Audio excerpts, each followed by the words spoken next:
जय श्री कृष्णा। आप सभी को मेरा प्यार भरा नमस्कार। आज हम जन्माष्टमी पर सुनेंगे कर्माबाई की खिचड़ी की कहानी।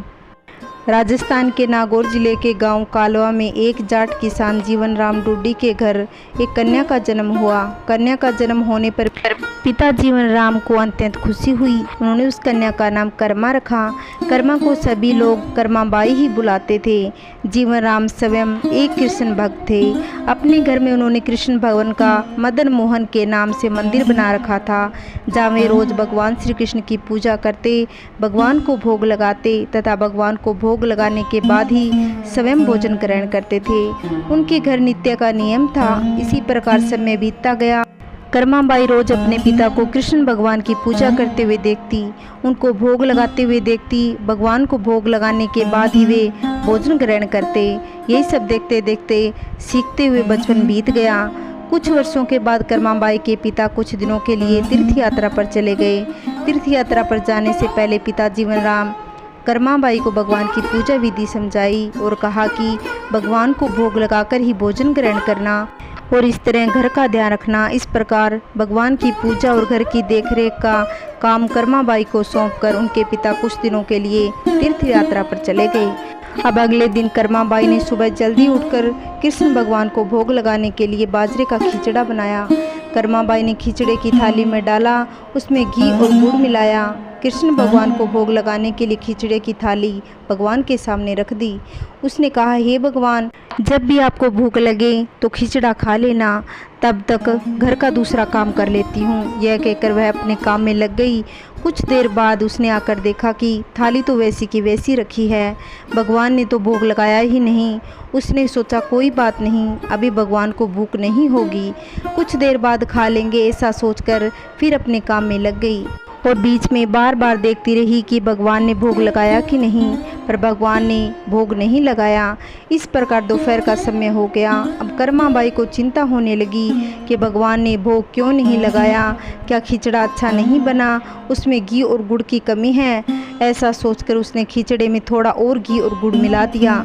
थाली लेकर भगवान के सामने बैठ गई और भगवान को भोग लगाने के लिए विनती करने लगी कि लेकिन भगवान ने फिर भी भोग नहीं लगाया।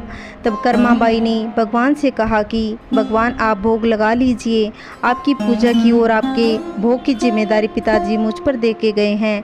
अगर आप पिताजी का इंतजार कर रहे हैं तो आपको भूखा ही रहना पड़ेगा, क्योंकि पिताजी तो तीर्थ यात्रा पर गए हैं, कुछ दिनों के बाद ही आएंगे। तब तक आपको मेरे ही हाथ से बना भोजन करना पड़ेगा। भगवान, मुझे 36 व्यंजन बनाने नहीं आते और ना ही मुझे विधि विधान से पूजा पाठ करना आता है। मुझे तो बस ये बाजरे का खिचड़ा, रूखी सूखी सब्जी रोटी बनानी आती है। आपको कुछ दिन इसी से गुजारा करना पड़ेगा। मैंने आपके खिचड़े में थोड़ा और घी और गुड़ मिला दिया, अब भोग लगा लीजिए। इस प्रकार कर्माबाई बार बार भगवान के सामने विनती करने लगी, लेकिन भगवान फिर भी भोग लगाने नहीं आए। तब कर्माबाई ने भगवान से कहा, भगवान, जब तक आप भोग नहीं लगाएंगे तब तक मैं भी खाना नहीं खाऊंगी, आपके साथ मैं भी भूखी रहूंगी। ऐसा कहकर वह भगवान से नाराज होकर बैठ गई। दोपहर बीत गया, शाम होने को आई, लेकिन भगवान की तरह कर्माबाई ने भी कुछ नहीं खाया। आखिरकार कर्मा की जिद देखकर भगवान की मूर्ति से आवाज़ आई कि कर्मा, तुमने पर्दे तो लगाया ही नहीं, ऐसा कैसे भोग लगाऊं? यह सुनकर कर्माबाई ने अपनी ओढ़नी का पर्दा लिया और उसी की छाया में भगवान श्री कृष्ण ने बाजरे के खिचड़े का भोग लगा लिया। पूरी थाली खाली हो गई। कर्माबाई ने देखा और कहा कि हे भगवान, इतनी सी बात थी तो पहले बता देते, सारे दिन खुद भी भूखे रहे और मुझे भी भूखा रखा। इसके बाद भगवान को भोग लगाकर कर्मा ने फिर भोजन किया। इस प्रकार यह कर्माबाई का नित्य नियम बन गया। कर्मा रोज सुबह जल्दी उठकर सबसे पहले भगवान के लिए भोग बनाती, भोग की थाली भगवान के सामने रखकर पर्दा लगाकर बैठ जाती। कुछ देर में देखती तो थाली पूरी खाली हो जाती। यह देखकर कर्माबाई बहुत खुश हो जाती, अपने दूसरे कामों में लग जाती।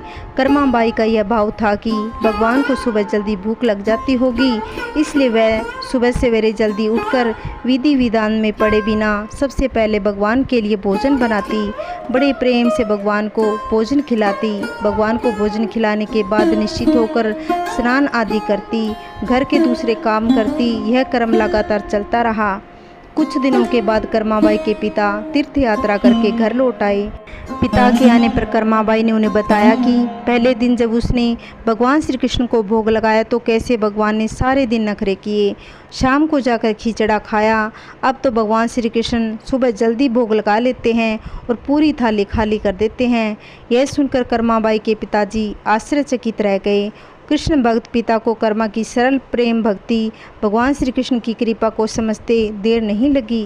कर्मा के पिताजी के सोचा, जिस भगवान को प्राप्त करने में तीर्थ यात्रा करने गए थे वो भगवान उनके घर में विराजमान हैं, उनकी पुत्री के हाथों से रोज भोग लगवाते।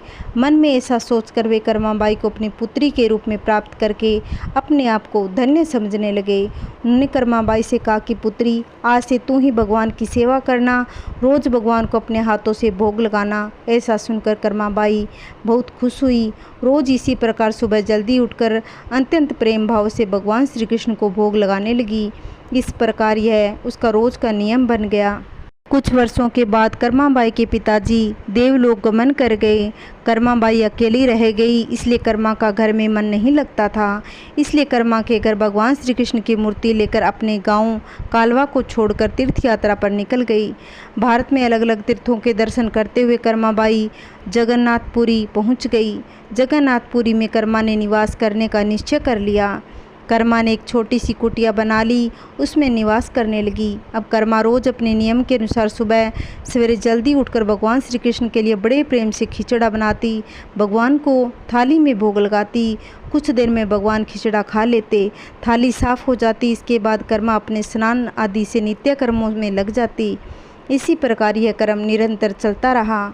एक दिन कर्माबाई के भगवान श्री कृष्ण को भोग लगाने के बाद एक छोटा सा बालक उसके सामने आए। उनसे बोला कि माँ, कुछ खाने को दो, बड़ी भूख लगी है। कर्माबाई ने कहा, हाँ बेटा, मैंने अभी अभी खिचड़ा बनाया है, आजा बैठ जा, तुम भी खिचड़ा खा ले। यह कहकर कर्माबाई ने बड़े प्यार से बालक को खिचड़ा परोसा। बालक ने भी बड़े ही चाव से खिचड़ा खाया। उस बालक के रूप से स्वयं भगवान जगन्नाथ कर्माबाई के हाथ से बना खिचड़ा खाने साक्षात पधारे थे। बालक ने जल्दी से खिचड़ा खा लिया और उनसे कहा, माँ, खिचड़ा बहुत अच्छा बना है, मैं कल भी खिचड़ा खाने आ जाऊँ।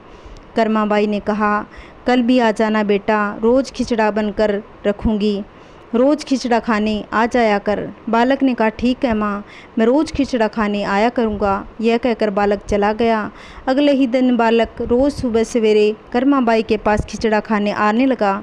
कर्माबाई भी रोज़ अपने नियम से सुबह सवेरे जल्दी उठकर भगवान श्री कृष्ण के लिए खिचड़ा बनाती, भगवान के सामने थाली रखती, फिर भगवान खिचड़े का भोग लगाते। उसके कुछ ही देर बाद वह बालक आ जाता, फिर कर्माबाई उसे भी बड़े प्रेम से खिचड़ा खिलाती।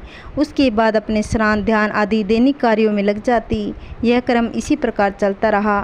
एक दिन कर्माबाई की कुटिया के पास एक साधु आया। बातों ही बातों में उसे पता चला कि कर्माबाई बिना स्नान ध्यान किए, चौका बर्तन किए भगवान श्री कृष्ण के लिए खिचड़ा बनाती है और भोग लगाती है। उसने कर्माबाई से कहा, स्नान किए बिना भगवान की पूजा करना, भोग लगाने से पाप लगता है। इसलिए उसने कर्माबाई को स्नान करके पूरी विधि विधान से पूजा करके भोग लगाने को कहा। साधु से ऐसा सुनकर भोली भाली कर्मा अगले दिन से सुबह जल्दी उठकर स्नान करके खिचड़ा बनाने लगी। ये सब करने में कर्माबाई को बहुत देर लग जाती, लेकिन वो बालक तो रोज़ सुबह अपनी समय में आ जाता। कर्मा से कहता, माँ, मुझे भूख लगी है, मुझे जल्दी खिचड़ा दे माँ, जल्दी कर माँ, जल्दी कर। कर्मा उससे कहती, थोड़ी देर रुक जा बेटा, अभी देती हूँ, थोड़ी देर रुक जा। जब कर्मा भगवान श्री कृष्ण को भोग लगाकर बालक को खिचड़ा खाने को देती तो बालक उसे बहुत ही शीघ्रता से खाकर हाथ मुँह साफ किए बिना ही जल्दी से उठकर भाग जाते। यह क्रम कुछ दिनों तक चलता रहा। इन्हीं दिनों में भगवान श्री जगन्नाथ जी के मंदिर में सुबह के समय भगवान की मूर्ति के मुख पर खिचड़ा लगा हुआ रहता। यह देख भगवान जगन्नाथ की सेवा में रहने वाले पुजारी, जो स्वयं बहुत बड़े कृष्ण भक्त थे, वो सोचते, आजकल ये भगवान श्री जगन्नाथ जी के मुख पर खिचड़ा कैसे लग जाता है, जो हम तो खिचड़े का भोग नहीं लगाते, फिर यह खिचड़ा कहाँ से आया। कुछ दिनों तक लगातार भगवान श्री जगन्नाथ जी के मुख पर खिचड़ा लगा देखते तो पुजारी इसे भगवान की लीला मानते, समझ जाते कि भगवान रोज़ कहीं से खिचड़ा खा कर आते हैं। भगवान की लीला को जानकर वो मन ही मन भगवान श्री जगन्नाथ जी से पूछते कि कहाँ से खिचड़ा खा कर आते हो, भगवान हमें भी बताओ। उसी रात भगवान श्री जगन्नाथ जी पुजारी के सपने में आए। उनसे कहा, मेरी एक भक्त है कर्माबाई जो जगन्नाथपुरी में रहती है। वो रोज़ सुबह सवेरे बाजरे का खिचड़ा बनाती है, बड़े प्रेम से मुझे भोग लगाती है। मैं भी रोज़ सुबह जल्दी कर्माबाई के पास खिचड़ा खाने चला जाता हूँ। उसके हाथों का बना खिचड़ा बहुत पसंद है। परंतु कुछ दिन पहले कर्माबाई के पास एक साधु आया। उसे स्नान ध्यान करके विधि विधान से पूजा करने को भोग लगाने को कहा। इसलिए आजकल वो विधि विधान से पूजा करके भोग लगाने लगी। उसके बाद मुझे खिचड़ा खिलाती है। ये सब काम करने में उसे बहुत देर लग जाती है। मुझे खिचड़े का इंतज़ार करना पड़ता है, भूख का कष्ट भी सहन करना पड़ता है। जब तक मैं खिचड़ा खाता हूँ तब यहाँ मंदिर में भक्तगण आने लगते हैं। इसलिए आजकल मुझे खिचड़ा खाकर मुँह हाथ धोए बिना ही जूठे मुँह भाग कराना पड़ता है। भगवान श्री जगन्नाथ जी की बात सुनकर पुजारी ने अगले ही दिन उस साधु की खोज कराई।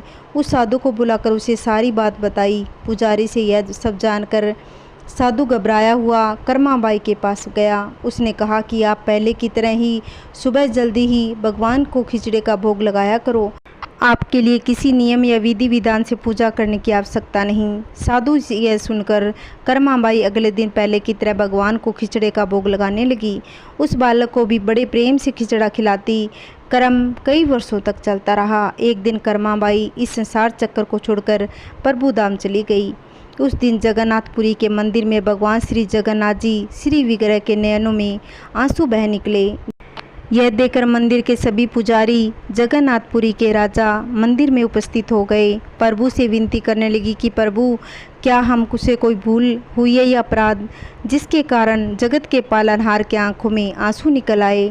उसी दिन रात में पुजारी जगन्नाथपुरी के राजा के सौपन में भगवान श्री जगन्नाथ जी ने कहा कि आज माँ कर्माबाई लोक से विदा हो गई, मुझ में विलीन हो गई, परंतु अब मुझे रोज़ सुबह सवेरे बाजरे का खिचड़ा कौन खिलाएगा। अगले दिन जगन्नाथपुरी के राजा ने मंदिर से सभी पुजारियों संतों से राय ली और यह आदेश दिया कि आज से भगवान श्री जगन्नाथ जी को सुबह सवेरे सबसे पहले माँ कर्माबाई के नाम से खिचड़े का भोग लगाया जाएगा, जिससे भगवान को माँ कर्माबाई की कमी कभी महसूस नहीं होगी। इसलिए आज भी भगवान श्री जगन्नाथ के मंदिर में विग्रह के 56 भोग की जगह बाल रूप में खिचड़े का भोग लगाया जाता है। बोली कृष्ण भगवान की जय। अगर आपको मेरी कहानी अच्छी लगती हो तो लाइक करना, वीडियो को शेयर करना। अगर आप चैनल पे नए हो तो प्लीज़ चैनल को सब्सक्राइब करना, जिससे आने वाली वीडियो की नोटिफिकेशन आप तक पहुंच सके। जय श्री कृष्णा, राधे राधे।